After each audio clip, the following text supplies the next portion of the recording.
नमस्कार, मेरा नाम है colonel Virendra Kumar, independent nationalist.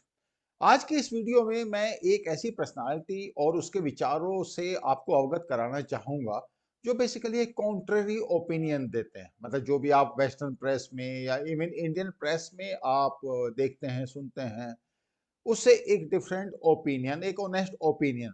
Professor Jeffrey Sachs, university of Columbia में ये बेसिकली इकोनॉमी, सस्टेनेबल डेवलपमेंट, इन सब इश्यूज पे डिस्कस करते हैं। प्रोफेसर है वहाँ पे और इन्होंने इतनी सारी किताबें लिखी हैं। मैं आपको उनका बायोडाटा भी दे रहा हूँ, प्रोफाइल भी दिखा रहा हूँ और साथ में उन किताबों की एक लंबी लिस्ट भी है जो वो लिखते रहते हैं। People keep on inviting him. तो उनके जो विचार हैं, स्पेशली जो करंट इश्यूज हैं ग्लोबली, उसके बारे में वो क्या सोचते हैं, एंड ऑफ कोर्स मेरा भी उसमें कुछ एडिशन या डिलीशन रहेगा। मतलब जहाँ पे मैं डिफरेंस ऑफ ओपिनियन रखूंगा, डेफिनेटली मैं आपको अवगत कराऊंगा।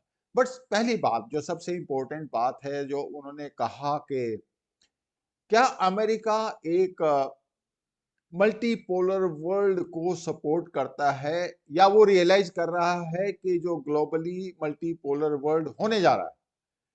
तो obviously he says, yes, there is a realization, but realization in the sense that बाकी लोगों की पावर बढ़ रही है, बाकी countries they are coming up, क्योंकि पॉपुलेशन वाइज अगर आप देखें यूएसए, यूरोपियन यूनियन या पूरा जो वेस्टर्न ब्लॉक है, इसकी जो टोटल पॉपुलेशन है वो अराउंड 10% है और ऑफ कोर्स ये डेवलप्ड है। तो जो बाकी कंट्रीज हैं, डेवलपिंग कंट्रीज हैं, अफ्रीका में, एशिया में, they are also coming up और वो दे आर कैचिंग अप। तो उसमें से कई कंट्रीज ऐसे भी हैं जैसे इंडिया है या चाइना है या प्रॉब्ली कुछ लैटिन अमेरिकन कंट्रीज भी हैं, अफ्रीका में भी है, साउथ अफ्रीका को आप लगा सकते हैं। These countries they are going to come up sooner than letter.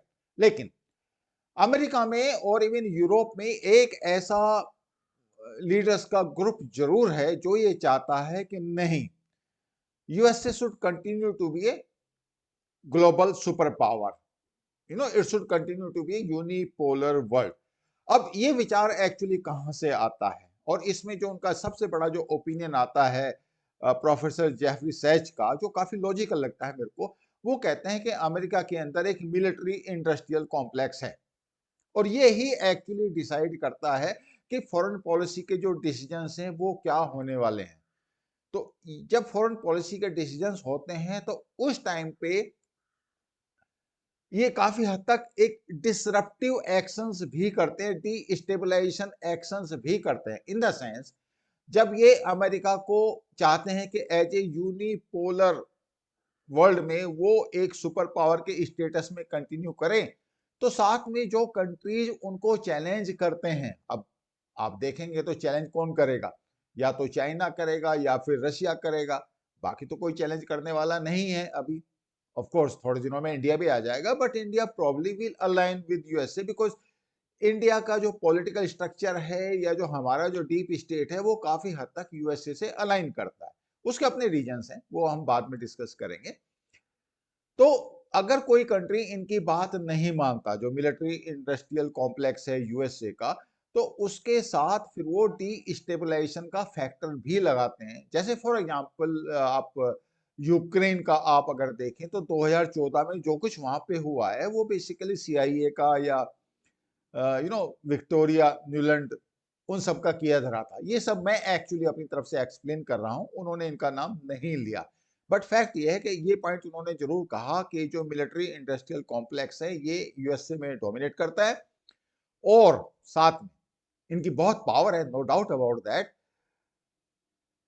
जो आपके बाइडेन एडमिनिस्ट्रेशन में इनकी बहुत पहुंच है, और ऐसा नहीं कि उन्हीं के साथ इनकी पहुंच रही, इनकी हमेशा से एक इन्फ्लुएंशियल पोजीशन रही। बाइडेन एक्चुअली जब वो वाइस प्रेसिडेंट थे और अब थे, अब हैं, तो दोनों ही स्टेट में इनका जो इस कॉम्प्लेक्स से, मिलिट्री इंडस्ट्रियल कॉम्प्लेक्स से एक क्लोज एसोसिएशन रहा है। और रीजन बिल्कुल साफ है, बिकॉज आर्म्स एम्यूनिशन की जो सप्लाई है या वो जो इंडस्ट्री है, वो अपने आप में बहुत बड़ा इकोनॉमिक फैक्टर है। ये एक्चुअली सभी मानते हैं कि ये अपने आप में बहुत बड़ा इकोनॉमिक फैक्टर है। अब मैं यहाँ पे एक थोड़ा सा इंडिया फैक्टर यहाँ पे लगाना चाहूंगा, और इंडिया फैक्टर ये कि अब जैसे मोदी जी यूएसए गए थे तो आर्म्स एम्यूनिशंस आपको मालूम ही है, इंजन्स के बारे में, जी का जो 414 इंजन है या बाकी जितने भी प्रीडेटर ड्रोन्स हैं, ये सब यू नो बड़ी एडवांस टेक्नोलॉजी है। इन सब के ऊपर डिस्कशंस हुए, एग्रीमेंट हुए, एक माहौल बना कि इंडिया अगर फॉर्मल अलायंस भी नहीं है तब भी almost it is a alliance with USA. तो इसमें किसका रोल सबसे ज्यादा है? तो मुझे ऐसा लगता है, ये मेरा पर्सनल ओपिनियन है, कि इसमें सबसे ज्यादा जो रोल है वो आपको सामने नजर आता है कि ये जो मिलिट्री इंडस्ट्रियल कॉम्प्लेक्स है, ये इसमें सबसे ज्यादा रोल प्ले कर रहा है। तो जब आपने अमेरिका के मिलिट्री इंडस्ट्रियल कॉम्प्लेक्स, जो वहां का एक डोमिनेंट फैक्टर है, उसको अगर आप अपनी तरफ लेके आए, मैं मोदी जी की बात कर रहा हूं, तो उस हालत में इंडिया के अंदर इनका क्या एक्शन होने वाला है? तो जो मिलिट्री इंडस्ट्रियल कॉम्प्लेक्स है यूएसए का, will it like to destabilise Modi government? ये एक बड़ा पॉइंट सोचने का है।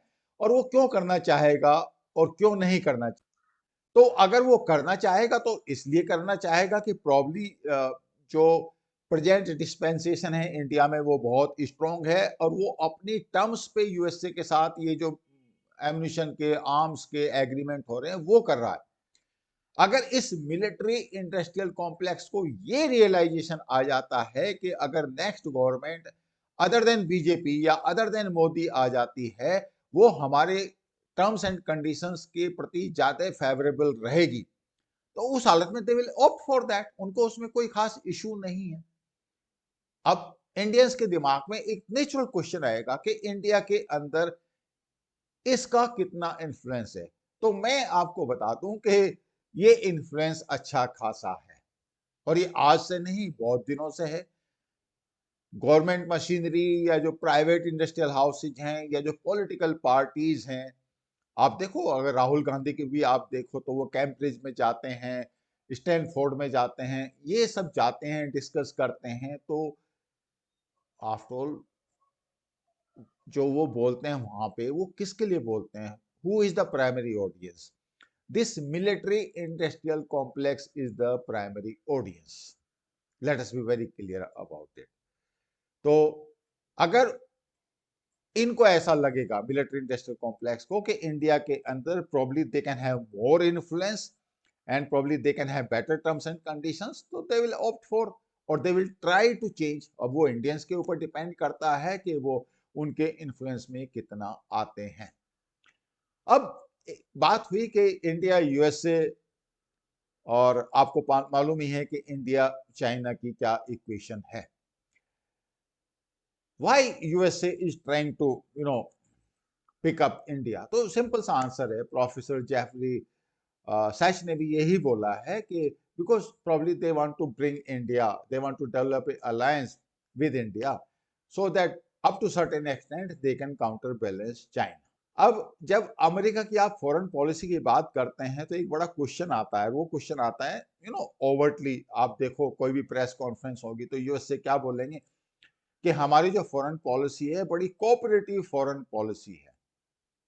इस कोऑपरेटिव फॉरेन पॉलिसी तो वो ही रहनी है, बट पॉइंट ये है कि इस कोऑपरेटिव फॉरेन पॉलिसी में करते क्या है? करते ये यूएसए का इंटरेस्ट देखते हैं। इंटरेस्ट क्या है? कि यूएसए को एक सॉलिटरी सुपर पावर बना के रखें, और जो भी कंट्रीज हैं, अगर बाई द वे कोई कंट्री ऊपर आता है, तो अगर आता है तो फिर यूएसए का सपोर्ट होना चाहिए, यूएसए की उसमें यस होना चाहिए। ये ऑब्वियसली ये जो यूएसए का जो इंटरेस्ट रहता है वो वहां पे रहता है। तो इंस्पाइट ऑफ द फैक्ट कि cooperative foreign policy on paper कहते हैं, ऑन ग्राउंड क्या करते हैं? ऑन ग्राउंड ये है कि जो भी कंट्री उनके कहने में नहीं आता या उनके इन्फ्लुएंस में नहीं आता, उसको फिर वो डिस्टेबलाइज करने की कोशिश करते हैं। Let us come to China. चलो, चाइना क्या कहता है? चाइना, आपने देखा कि कभी आप उनके प्रेसिडेंट को या उनकी कम्युनिस्ट पार्टी का कोई स्टेटमेंट या ग्लोबल टाइम्स में आप देखो तो क्या बोलते हैं? वो बोलते हैं नहीं नहीं, we are all for the developing countries, we want to help them. हमने जो ये ब्रिक एस्टेब्लिश किया है या सीपीसी हम डेवलप कर रहे हैं, अलायंस भी डेवलप कर रहे हैं, इकोनॉमिक प्रोजेक्ट्स भी बना रहे हैं, क्यों बना रहे हैं? Because we want to develop world.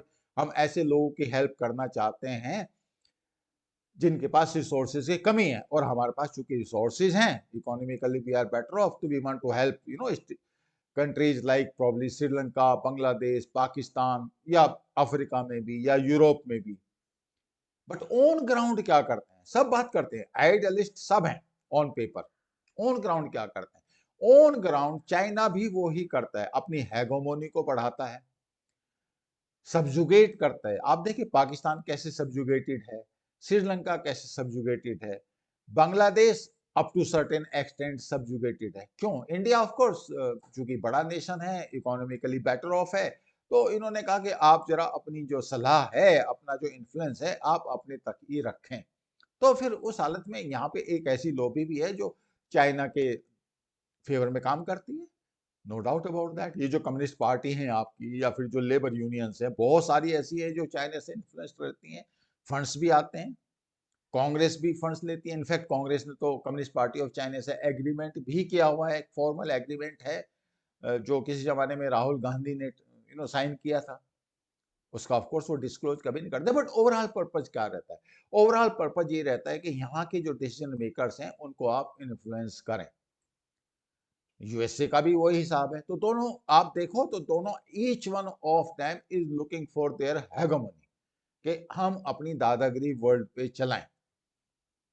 जहां तक प्रोफेसर सैच की बात है, तो वो काफी हद तक यूएस की जो हेगेमोनी है ना, उस पे फोकस करते हैं, और साथ में ये भी कहते हैं कि यूनिपोलर वर्ल्ड से मल्टीपोलर वर्ल्ड की तरफ आपको जाना है, तो एक पीसफुल ट्रांजिशन पॉसिबल है। और वो ये बात एक्चुअली डिसरिगार्ड करते हैं कि चाइना भी उसी तरीके से हेगोमोनिस्टिक है जैसा यूएसए। नो, इस बात को वो ना तो उसका कोई मेंशन करते, और ना इस बात को कोई वैल्यू देते। जबकि अगर आप देखें तो चाइना का जो कंडक्ट है, कई बार तो रिटन एग्रीमेंट भी फॉलो नहीं करता, और ओवरऑल अगर आप देखो ऑन पेपर तो बड़े अच्छे अच्छे ओपिनियन आते हैं, बड़े अच्छे कि हम तो पूरी दुनिया में मतलब पीसफुल कोएग्जिस्टेंस चाहते हैं। तो ये तो एक इशू हुआ जो मैंने आपके साथ डिस्कस किया, unipolar world versus multipolar world. अब दूसरा जो सवाल आता है वो आता है यूरोपियन यूनियन का, या फिर नाटो का फॉर दैट मैटर। तो वो क्या सोचते हैं? उनमें से काफी ऐसे हैं जो बेसिकली ये चाहते हैं कि जो America as a solid sole super power maintain रहे। उनमें से कोई भी फ्रांस प्रॉब्ली स्ट्रेटेजिक ऑटोनॉमी चाहता है, बट बाकी जितने भी हैं वो ये चाहते हैं कि जो यूएसए है, इसकी जो सुपर पावर या सोल सुपर पावर का जो स्टेटस है वो मोरलेस बना रहे। साथ में वो ये भी चाहते हैं कि जो वेस्टर्न नेशंस हैं, वेस्टर्न ब्लॉक में आप देखें जो भी यूरोपियन यूनियन है, या फिर यूएसए है, ऑस्ट्रेलिया है, न्यूजीलैंड है, ये जितने भी कंट्रीज हैं, ओवरऑल उनको उस ब्लॉक की, आप उसको कह सकते हो एंग्लो सैक्सन ब्लॉक, इनकी डोमिनेंस ग्लोबली चाहिए। There is a requirement. अब इसमें जो प्रॉब्ली एक कंट्री है, हंगरी, वहां के जो प्रेसिडेंट है ओबान, प्रॉब्ली वो एक्चुअली काफी हद तक इस ओपिनियन से डिफर करते हैं। But since he is part of NATO, तो it's okay. Difference of opinion up to certain extent is acceptable there, but he certainly differs that part. Okay, now let us come to another issue, and the issue is basically जो हम सब लोग बातें करते हैं, Ukraine war. अब Ukraine war के बारे में जहां तक प्रोफेसर जेफरी सैच का सवाल है, तो उनका जो ओपिनियन है काफी हद तक, मैंने जो पिछली बार एक वीडियो में बताया था प्रोफेसर मीर शीमर के बारे में, वो भी अपने आप में बड़े नॉलेजेबल पर्सनालिटी हैं, and this gentleman, this professor is also a knowledgeable opinion maker, दो ही इज बेसिकली इकोनॉमिस्ट जो सस्टेनेबल डेवलपमेंट और, बट ये सब लोग ग्लोबल पॉलिटिक्स पे, इंटरनेशनल रिलेशंस पे काम करते हैं। तो इनका भी जो कैलकुलेशन है वो बेसिकली ये है कि Putin never wanted a war, that is what they say, it never wanted a war. And जो सिंपल सी कंडीशन उसकी थी वो ये थी कि Ukraine should not join NATO, क्योंकि प्रॉब्ली अगर यूक्रेन नाटो को ज्वाइन कर लेता है तो उस हालत में काफी लोग को समझ नहीं पाते कि why exactly Putin is so टची about Ukraine. और रीजन बिल्कुल साफ है कि अगर नाटो यूक्रेन में आ जाता है तो ऑटोमेटिकली रशिया का जो मिलिट्री एक्सपेंडिचर है वो बढ़ जाएगा, it will increase many fold, that is the primary reason. And of course जब वहां पे यूक्रेन में नाटो की मिसाइल्स प्लेन्स वो सब डिप्लॉय होंगे तो ऑब्वियसली कोई भी जो कंट्री है even if it is Russia, they will feel threatened, it is so natural, इसमें कोई गलत बात नहीं है। तो जहां तक प्रोफेसर सैच की बात है, उन्होंने कहा था दिसंबर 21 में एंड अप्रैल 22, यानी फरवरी 22 में तो लड़ाई शुरू हुई थी और दिसंबर 21 में तो उस टाइम पे तो निगोशिएशन चल रहे थे कि दोनों टाइम पे पुतिन ने एक ड्राफ्ट एग्रीमेंट पुटअप किया था। दिसंबर 21 वाला तो सिक्योरिटी काउंसिल में पुटअप हुआ था, but USA did not agree, USA did not agree and that is how Russia was cornered, Putin was cornered because उनका वो no go non negotiable area था कि यूक्रेन जो है वो नाटो के अंदर शामिल हो। They never wanted that, Ukraine has to be neutral, it has to be a neutral zone, ये रशिया की कंडीशन थी। तो ऑब्वियसली प्रोफेसर मीरशिमर भी या प्रोफेसर सैच भी, इनका ये ओपिनियन है कि probably they could have Biden administration and western block में भी कुछ जो हार्ड लाइनर्स हैं, they could have and should have agreed, they did not, and that is how this war is continuing. अब उसमें प्रोफेसर सैच ने एक बड़ी इंटरेस्टिंग बात कही है, वो बात उन्होंने कही एक्चुअली ब्रिटेन के बारे में कि what exactly is the role of Britain. कहते इंग्लैंड इन एनी केस पहले जैसी हालत तो उसकी कभी नहीं रही, अब तो ऑब्वियसली डिटोरिएशन आएगा ही इकोनॉमी वाइज भी और इन्फ्लुएंस वाइज भी, बट साइमल्टेनियसली ही has described Britain as a cheer leader, कि अब तो उसकी हालत ऐसी हो रखी है कि वो यूएसए का एक चीयर लीडर बना हुआ है। यूएसए कोई काम करता है जहां पे उसकी हेगोमनी एस्टेब्लिश होती है तो सबसे पहले जो यस कहने वाले हैं वो ब्रिटिशर्स हैं। सेम यूक्रेन वॉर में भी अगर आप देखें तो यूरोप के अंदर जहां तक पब्लिक की बात है तो पब्लिक में एक इनहेरेंट रेजिस्टेंस था, because they were depending on Russia for energy. तो एक इनिशियल रेजिस्टेंस था बिकॉज दे थॉट के शायद उनकी लाइफ थोड़ी मिजरेबल हो जाएगी जैसे लड़ाई शुरू होगी। बट जहां तक ब्रिटेन की बात है तो और बाकी जो यूरोपियन यूनियन के लीडर्स की बात है, ओवरऑल यूएसए या फिर जो यूएसए का मिलिट्री इंडस्ट्रियल कॉम्प्लेक्स है जो उनकी फॉरेन पॉलिसी को इन्फ्लुएंस करता है, दे वर इन ए पोजिशन टू डिक्टेट। और उस हालत में साइमल्टेनियसली प्रॉब्ली उन्होंने ये भी कहा कि this war is basically related with Anglo Saxon dominance, जो वेस्टर्न पावर्स की डोमिनेंस है, वेस्टर्न पावर की डोमिनेंस में वो रशिया की डोमिनेंस इंक्लूड नहीं करते, तो वो डोमिनेंस मेंटेन रहनी चाहिए और उसमें एक्चुअली नाटो का रोल अच्छा खासा आ जाता है। और जहां तक काफी लोग प्रोफेसर सैच ने ये भी कहा कि जो काफी लोग हैं यूरोप में उनको ये भी नहीं पता कि नाटो और यूरोपियन यूनियन में क्या डिफरेंस है, तो वो सोचते हैं कि चलो दोनों एक ही हैं तो let us continue our dominance, वो एक फैक्टर आता है। अब थोड़ी सी बात यूएस चाइना रिलेशनशिप्स के ऊपर भी कर लेते हैं। एंथोनी ब्लिंकन वहां पे गए चाइना, बड़ी अच्छी तरह सब कुछ बातचीत हुई, वापस आए एंड नेक्स्ट डे बाइडन ने एक स्टेटमेंट दे दिया कि जो चाइनीज प्रेसिडेंट है वो बेसिकली एक डिक्टेटर है। तो professor Sachs has questioned that point कि एक तरफ तो आपका जो सेक्रेटरी है वो जाता है बीजिंग, बात करके आता है और अगले दिन आप ये स्टेटमेंट देते हैं, तो what exactly do you want. अब इसमें जो मेरा ओपिनियन है, मेरा ओपिनियन ये है कि प्रॉब्ली यूएसए ने किसी जमाने में चाइना को प्रॉप अप किया, चाइना का जितना डेवलपमेंट हुआ वो बेसिकली यूएसए की टेक्नोलॉजी, यूएसए का investment and World Trade Organization के थ्रू यूएसए का सपोर्ट और चाइनीज कंपनीज की यूएसए मार्केट में असेस, ये सारे फैक्टर थे। बट अल्टीमेटली जो मिलिट्री इंडस्ट्रियल कॉम्प्लेक्स है यूएसए का, दे हैव रियलाइज कि चाइना उस तरीके से डेवलप नहीं हुआ जिस तरीके से वो चाहते थे। एक्चुअली ओवरऑल पर्पज ये था कि किसी न किसी तरीके से रशिया के अगेंस्ट में चाइना बैलेंस करे, पर्पज तो वही था। अगर आप 80s से देखें, वो पर्पज धीरे धीरे करके डिफीट हो रहा है।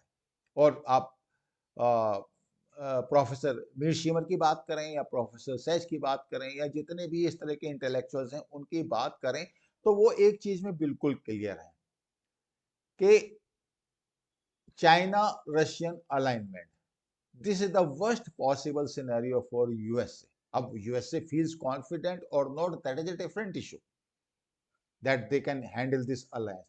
But the fact remains, जितने भी thinkers हैं ये सब कहते हैं कि ये जो यूक्रेन वॉर जो चल रहा है ये किस तरफ खत्म होगा, that you can't say. Of course, professor Mir shimmer तो कहते हैं कि it will take 2 years के बाद कोई कोल्ड पीस वहां पे एस्टेब्लिश हो जाएगी, जो बेसिकली एक टेम्पररी पॉज होगा, क्योंकि वो टेम्पररी पॉज ना यूक्रेन को एक्सेप्टेबल होगा, ना रशिया को एक्सेप्टेबल होगा, ना वेस्टर्न पावर्स को एक्सेप्टेबल होगा। वो तो एक रिक्वायरमेंट होगी फॉर द टाइम बीइंग। तो अदरवाइज ये this war will continue, no doubt about that. But इसमें जो विनर होना है वो बेसिकली चाइना होना है, which is probably now this military industrial complex has realized that is the real adversary। जहां तक अमेरिकन पब्लिक की बात है, obviously most of them they are so engrossed with their domestic problems कि probably they are not interested, but simultaneously उनका जो knowledge level है about Ukraine war और अबाउट इंडो पैसिफिक और अबाउट इंडियन सब कॉन्टिनेंट या India China के बारे में क्या हो रहा है, they are generally not aware. In fact वो जो अवेयरनेस पार्ट है वो प्रॉब्ली आपको इंडिया में बहुत ज्यादा मिल जाएगा, specially pertaining to India China और even India USA for that matter, India Russia also. Generally जो मिडिल क्लास है वो आपको अवेयर मिलेगी, यूएसए में सिचुएशन वैसी नहीं है। सो द पॉइंट इज के अल्टीमेट जो पर्पज है यूएसए के जिस मिलिट्री इंडस्ट्रियल कॉम्प्लेक्स का, कि किसी न किसी तरीके से इंडिया को या और जितने भी ऐसे कंट्रीज हैं जो हमारे अलायंस पार्टनर्स हैं, अब जैसे ऑस्ट्रेलिया भी है, ऑकुस बन गया, तो ये एक नया अलायंस बना ऑकुस, इससे पहले कभी जरूरत थी नहीं। अदरवाइज ऑस्ट्रेलिया का चाइना के साथ ना तो लैंड बॉर्डर है ना कोई ऐसा डिस्प्यूट है, और ऑफ कोर्स जब ये अलायंस बना तो उसके बाद ट्रेड डिस्प्यूट्स चाइना के और ऑस्ट्रेलिया के शुरू हो गए, no doubt about that. But Japan, South Korea, Philippines, ये सब नेशंस ऐसे हैं जो बेसिकली यूएसए के साथ किसी न किसी लेवल पे अलायंस में हैं और सॉलिड मिलिट्री अलायंस में है। तो बेसिक जो पर्पज है वो basic purpose now is trade and technology denial to China, so that China is in no position to compete with USA। Means जो यूएसए है वो इस बात में बिल्कुल भी इंटरेस्टेड नहीं है कि ये जो वर्ल्ड है ये यूनिपोलर से मल्टीपोलर बने। No, they are not interested. And if they are not interested, what they are going to do with India, that is a big question, because right now it looks that India is in way to develop its alliance with USA। तो जो मेरा analysis है इस बारे में वो बिल्कुल clear cut है कि अप टू सर्टेन एक्सटेंट, जैसे चाइना को उन्होंने प्रॉप अप किया था रशिया के अगेंस्ट में, ऐसे ही वो इंडिया को प्रॉप अप करेंगे चाइना के अगेंस्ट में। And when they will achieve the equilibrium, and आप देखें जब ये प्रोसेस शुरू होगा तो उस टाइम पे चाइना के अंदर भी जो so called anti establishment forces हैं, और हैं, ऐसा नहीं कि नहीं है, उनको भी प्रॉप अप किया जाएगा। तो जो ऑब्जेक्टिव है वो क्लियर कट है, इंडिया की जीडीपी को ऊपर लाया जाए so that it can compete with China, China का मैन्युफैक्चरिंग बेस कम किया जाए जिससे इंडिया का मैन्युफैक्चरिंग बेस बने, and simultaneously over a period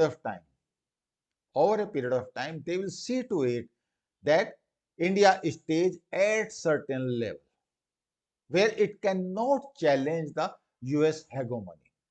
means USA का जो प्राइमरी इंटेंशन है वो intention states that it has to be unipolar world. It can't be a multipolar world. अब वो जो मल्टीपोलर वर्ल्ड है उसमें तो USA will not be able to decide what it wants to do. तो जो मिलिट्री इंडस्ट्रियल कॉम्प्लेक्स है, जो कि डिसिसिव फैक्टर है वहां की फॉरेन पॉलिसी में, वो इस बारे में बिल्कुल क्लियर है कि USA has to continue to be sole super power. अब नेचुरली जब ये होगा, ये एक्चुअली गोल है, तो उस हालत में आप क्या सोचते हैं, यूक्रेन वॉर खत्म होगा? नहीं, इट विल कंटिन्यू। आप क्या सोचते हैं कि जो चाइना इंडिया की जो राइवलरी है, अब वो राइवलरी में एक बहुत बड़ा फैक्टर एक्चुअली चाइना का जो इंटरनेशनल कंडक्ट है वो भी आ जाता है।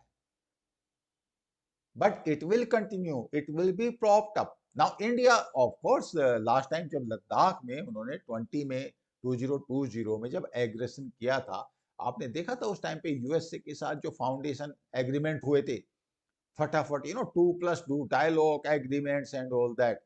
तो China actually is primary responsible power to create that agreement, otherwise India वो एग्रीमेंट कर ही नहीं रहा था। China is primarily responsible for development of Quad, जो कि चुपचाप बैठा था। क्वाड तो वर्चुअली ड्रॉप आउट हो गया था, that alliance was virtually dropped. In fact Australia वालों ने तो इनफैक्ट उसको एक बार को कहा भी था कि इसकी कोई एग्जिस्टेंस नहीं है, but it was a virtually, कोई उसमें इस तरह की वाइटलिटी नहीं थी क्वाड में। मगर चाइना ने जब इंडिया को थ्रेटन किया लद्दाख में, तो इंडिया आल्सो वेंट अहेड। और आफ्टर ऑल क्वाड है क्या? क्वाड, यूएसए इज देयर, बाकी जापान है वहां पे, एंड ऑफ कोर्स बाकी स्टेट्स भी हैं, but primarily it is based on India. तो ये ही सिचुएशन आनी है। लेकिन साथ में जो मेरा पॉइंट है कि किस हद तक यूएसए इंडिया को प्रॉप अप करेगा, तब तक जब तक वो उसको चैलेंज ना कर सके। अब बात फिर इंडिया की स्मार्टनेस की है, हमारे जो फॉरेन पॉलिसी के जो प्लानर्स हैं वो किस तरीके से इसको मैनेज करते हैं। अब तो वो कर देंगे, डेवलपमेंट तो आपको खुद करना है, मैन्युफैक्चरिंग बेस आपने खुद करना है।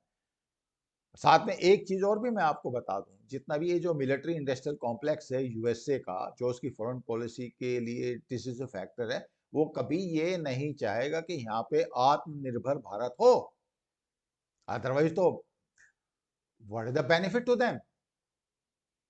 साइमल्टेनियसली वो ये भी नहीं चाहेगा कि इंडिया के जो डिफेंस एग्रीमेंट फ्रांस के साथ हो रहे हैं वो ना हो, बिकॉज इंडिया एक alternative source of military hardware and software, arms ammunition develop कर रहा है आत्मनिर्भर भारत के साथ। फ्रांस के साथ वो को डेवलप, को मैन्युफैक्चर ये करना चाहता है, और यही एक्चुअली वो यूएसए के साथ भी चाहता है। तो USA may not agree, France may agree, and France काफी हद तक, in spite of the fact that it is part of western bloc, एक strategic autonomy रखना चाहता है away from USA, and same applies for India, in spite of the fact कि we are as good as a quasi alliance with USA, we want to maintain our strategic autonomy। अब उस strategic autonomy के प्रति ये जो present dispensation है ये बहुत सेंसिटिव है। इंडिया का जो प्रेजेंट डिस्पेंसेशन है, they do not want to change that, and ये ही एक्चुअली टची अफेयर है military industrial complex of USA. अगर ज्यादा टची हुआ उनका कोई भी पॉइंट, तो उस हालत में आप देखेंगे कि जो सोरोस गैंग है, you will find them active again. आपका क्या ख्याल है, जॉर्ज सोरोस ने जो $1 बिलियन इंडिया के लिए ईयरमार्क किए हुए हैं, $1 बिलियन कोई कम अमाउंट नहीं होता, वो कहाँ पे यूज होगा? वो इसी तरीके से यूज होता है डी स्टेबलाइजेशन गेम्स के लिए। दो हमारा जो प्रेजेंट डिसीजन मेकर्स हैं सेंटर में जो बैठे हैं, मोदी, डोवल साहब और ये जो अपने जयशंकर जी, दे आर क्वाइट स्मार्ट।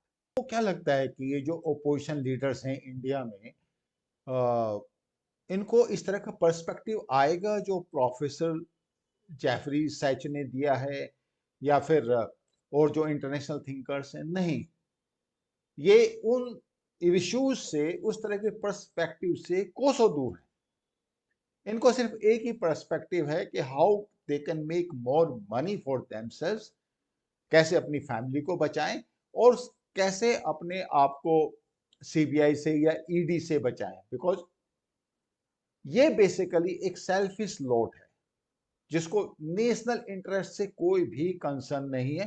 तो उनको जो अमेरिका का जो मिलिट्री इंडस्ट्रियल कॉम्प्लेक्स है या फिर सोरोस है, उस तरह के गेम्स को समझने की कितनी जरूरत है। हाँ, एक बात जरूर है कि वो ऑफ कोर्स उन लोगों के टच में रहते हैं indirectly through Rahul Gandhi, through Congress. ये बात जो है आपको जाननी चाहिए, but we have to keep a watch. I hope you like this conversation. I will see you in next video. लेकिन मेरी आपसे रिक्वेस्ट ये रहे कि please like, share and subscribe. Thank you so much.